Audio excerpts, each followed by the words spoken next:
যুক্তরাষ্ট্রে নিযুক্ত পাকিস্তানের রাষ্ট্রদূত রিজওয়ান সাইদ শেখ অভিযোগ করেছেন, ভারতের সাম্প্রতিক সামরিক উত্তেজনা একটি পূর্বলিখিত যুদ্ধের চিত্রনাট্য অনুযায়ী হয়েছে। ইসলামাবাদে ইউমি তাশাক্কুর উপলক্ষে দেয়া এক বক্তব্যে তিনি এই মন্তব্য করেন।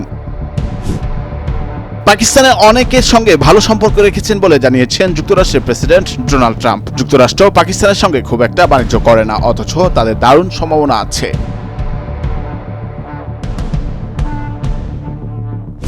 মার্কিন প্রেসিডেন্ট ডোনাল্ড ট্রাম্প সংযুক্ত আরব আমিরাতে সফরে গেলে আবুধাবি ন্যাশনাল অয়েল কোম্পানির প্রধান সুলতান আল জাবের তাকে উপহার হিসেবে একটি ক্যাপসুলে তেলের ফোঁটা দেন। এই তেল মুরবান নামে পরিচিত। যুক্তরাষ্ট্রের স্লোভেনিয়ায় মার্কিন ফার্স্ট লেডি মেলানিয়া ট্রাম্পের ব্রোঞ্জের ভাস্কর্য হঠাৎ করেই উধাও হয়ে গেছে। 2020 সালে স্লোভেনিয়ার মধ্যাঞ্চলের সেপনিকার কাছে এই ভাস্কর্যটি উন্মোচন করা হয়েছিল।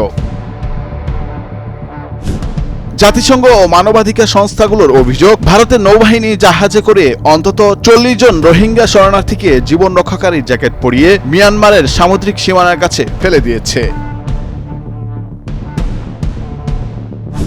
অবৈধ বেনেজলীয় অভিবাসীদের যুক্তরাষ্ট্র থেকে যুদ্ধকালীন আইন প্রয়োগ করে বিতাড়নে মার্কিন প্রেসিডেন্ট ট্রাম্পের পরিকল্পনা স্থগিত রাখার আদেশ দিয়েছে দেশটির সুপ্রিম কোর্ট।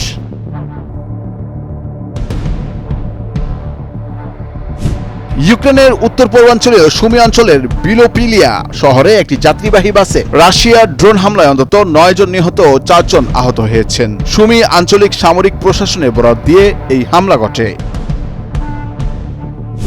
ইউক্রেনের পক্ষে যুদ্ধ করতে গিয়ে রুশ বাহিনীর হাতে ধরা পড়া এক অস্ট্রেলিয়ান নাগরিককে 13 বছরের কারাদণ্ড দেওয়া হয়েছে। আদালত 33 বছর বয়সী অস্কার জেনকিন্সকে ভাড়াটে সেনা হিসেবে লড়াই করার অভিযোগে দোষী সাব্যস্ত করেছে। ভারতের মোহালি শহরের এক আইনজীবী ও তার বোন যৌন হয়রানির শিকার হয়েছেন। অভিযুক্তরা তাদের মোবাইল ফোনে ভিডিও ধারণের চেষ্টাও করে।